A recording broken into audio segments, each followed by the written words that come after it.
Hemos visto ya lo que es el software y el hardware, temas que tenemos que conocer bien para comprender cómo trabaja una computadora.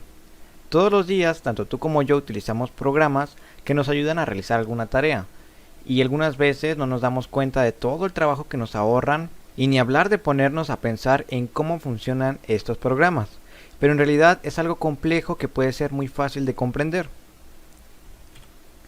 Esta imagen representa dicho proceso.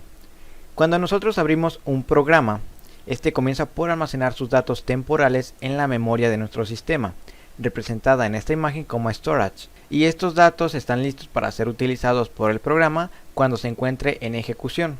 Cuando ingresamos información a la computadora por medio de los periféricos de entrada, que pueden ser teclado, micrófono, cámara, etc., los que vimos en un video pasado, pasan por la etapa de input o entrada. Después se entra en la etapa de process o proceso, donde la información que ingresamos se almacena en la memoria para que no se pierda y se pueda trabajar con ella.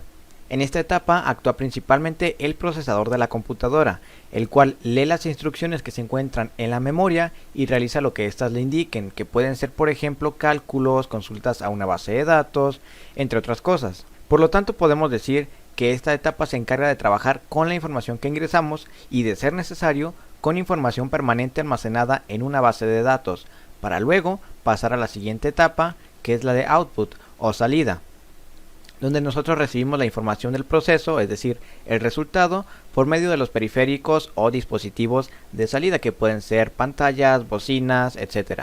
Todo este proceso se encuentra regido en gran medida por las instrucciones del programa que estemos ejecutando. Estas instrucciones están escritas en un lenguaje de programación que la computadora entiende. Y estos son idiomas que, al igual que los de nosotros, cuentan con sus propias reglas de sintaxis y semántica. A quienes escriben estas reglas se les conoce como programadores o desarrolladores de software. Recordemos que el hardware por sí solo no puede hacer nada, necesita instrucciones que le indiquen de qué manera y en qué utilizar sus recursos. En función del programa que estemos utilizando, este ciclo o proceso puede repetirse una o más veces y en diferente orden. Para dejar aún más claro este tema, pongamos un ejemplo muy simple.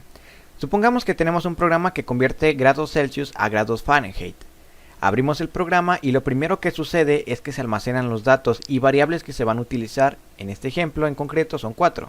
Dos valores constantes que serán 1.8 y 32, que se encuentran en la fórmula para convertir grados Celsius a grados Fahrenheit, que la tenemos aquí en la parte derecha. Y dos variables que de momento van a estar vacías, que almacenarán los grados Celsius que ingresemos nosotros y los grados Fahrenheit, producto de resolver esta ecuación.